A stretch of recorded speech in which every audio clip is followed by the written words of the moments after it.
Good morning. We are going to. Where are we going? Where are we going? Kambing. Okay, come. We're going to Hay Dairies Farm, which is located at the new location, which is very near to Sungai Buloh.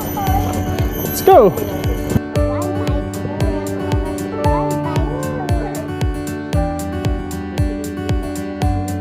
Kita dah beli makanan kambing. Adik.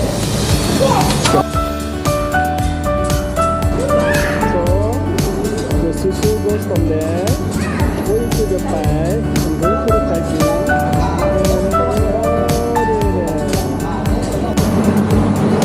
Okay, so we are now inside the feeding area of Hay Dairies Farm.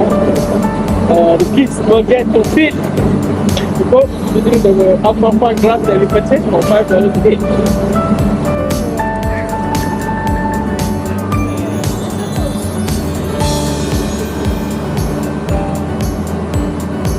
Are you ready?